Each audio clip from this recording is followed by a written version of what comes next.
Welcome to this explainer. Today, we're taking some profound ancient Buddhist wisdom and colliding it with these bold pop art visuals to tackle a very modern and honestly, a very exhausting problem. We're talking about the burnout of trying to be a good person. You know the feeling, right?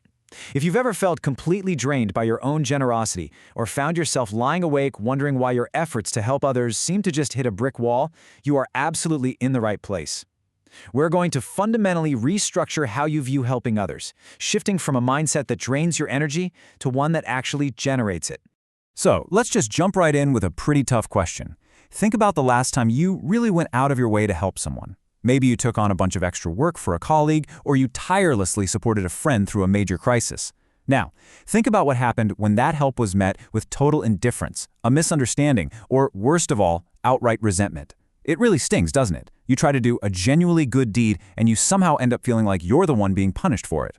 And this brings us to Section 1, the burnout of being good and the subtle trap of transactional altruism. To understand this, we really need to look at the hidden exhaustion embedded in how we usually try to do good deeds. See, when we operate with our ordinary, everyday mindset, our altruism is actually often secretly transactional. Even if we don't consciously realize it, we're frequently helping for that thank you, or for the reputation of being a reliable person, or even just for the subtle feeling that someone now owes us a favor. When giving comes with these hidden expectations, it becomes a risky emotional investment heavily tied to our own personal attachments. And when things don't go our way, when that gratitude never arrives, our energy is just completely drained. Our ego takes a hit, that personal attachment causes real pain, and resentment starts building up where goodwill used to be.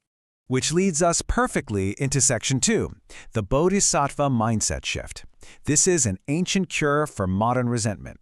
What's absolutely fascinating about this next concept, which comes straight from the Bodhicharyavatara, the guide to the Bodhisattva's way of life, is how radically it flips this whole dynamic on its head. The text says, if those who give to repay a kindness are praised, how much more the Bodhisattva who joyfully gives unasked? This brilliant quote is the core of our explainer today because it introduces a massive paradigm shift. In our ordinary world, returning a favor is seen as noble, but the Bodhisattva path, it goes infinitely further. It moves us completely away from helping out of social obligation or wanting a return on our investment towards helping purely out of spontaneous, unprompted joy. You can see the stark contrast between these two mindsets right here. On the one hand, transactional giving is heavy. You wait to be asked, you expect a specific outcome, like thanks or recognition, and when reality doesn't match that expectation, it feels incredibly draining. But on the other hand, we have bodhisattva giving. It's totally unprompted. You see a need and you just meet it. There are absolutely zero expectations attached to the outcome. And because of that total weightlessness, the act itself feels inherently joyful. Moving right along to Section 3, altruism as its own joy, discovering self-enjoyment in helping. Let's explore how this builds into an entirely self-sustaining source of energy by looking at the perspective of self-enjoyment. This is perfectly captured in the concept of zhi wei, which essentially translates to finding immense joy purely within the act itself. When you truly embody zhi wei, you stop waiting around for the world to validate your good deeds. You realize that compassion is the exact cause of happiness, and you start viewing good deeds as a profound blessing without feeling any of the suffering or burden. The joy isn't in what you get back, it's entirely contained in that very moment you extend a hand to help. It brings absolute spiritual freedom, helping you cultivate a mindset that completely transcends the need for any gratitude or reward. So how do we get there? By internalizing these 5 truths of pure giving, you can break completely free from conditional helping. First, you don't wait for a formal request. Simply seeing the need is enough of a prompt. Second, your motivation is scrubbed clean. Zero desire for fame or gratitude. Third, the act is inherently joyful. It brings pure satisfaction rather than being a cause for suffering. Fourth, you're acting from steady, grounded wisdom, not just a fleeting or reactive emotion. And fifth, your compassion becomes absolutely boundless. You understand that the bodhisattva path is walked without the expectation of a request. You view altruism as a joyful practice, simply offering help to whoever happens to be right in front of you. Now for Section 4, transforming setbacks into compassion, reframing failure and indifference. We all know theory is great, right? But how do we actually overcome the intense frustration of unsuccessful attempts to help others in the real world?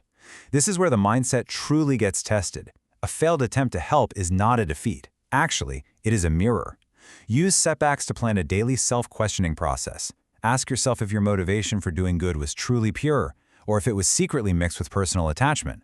When you get angry that someone rejected your help, ask if your intention was fueled by pure care or just ego. That frustration you feel, it's literally just the pain of your own hidden expectations not being met.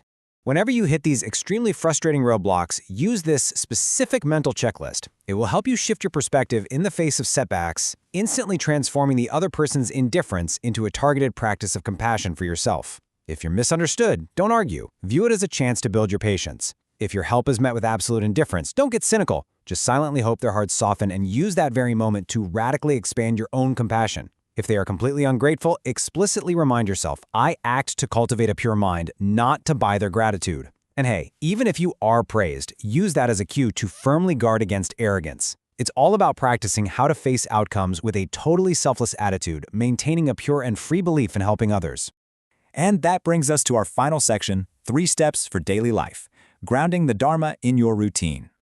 We've covered some incredibly deep foundational teachings today, so let's condense all this complex Dharma into 3 really simple steps for easy implementation in your busy everyday life.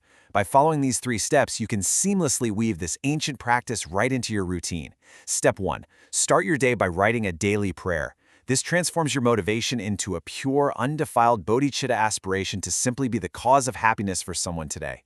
Step 2. Take action. Do something totally unprompted at work or home. And crucially, this is the hard part, do it silently, without looking for any credit whatsoever. Step 3. End your day with an evening dedication. Mentally dedicate any merit or good you've done to the benefit of absolutely everyone. This acts as the ultimate release valve for your ego, letting go of any personal ownership over your good deeds and completely freeing you. The absolute easiest way to test this out is right where you are today, in your own home or at your office. Don't wait for your partner to ask you to do the dishes. Don't wait for your coworker to beg for help on that big project. Step in proactively. Do it purely for the joy of easing someone else's burden. Fully embrace that zila we talked about. Because when you give without strings and act with pure motivation, you literally leave no room for resentment to ever grow. As we wrap up, I want to leave you with one final, provocative thought to carry with you as you navigate the world today. Truly ask yourself, if you were guaranteed that absolutely no one would ever know, no one would ever say thank you, and no one would ever return the favor, would you still do it? When your answer becomes a joyful, effortless yes, you've officially stepped out of burnout and onto the Bodhisattva path. Keep learning, keep practicing, and I'll catch you in the next explainer.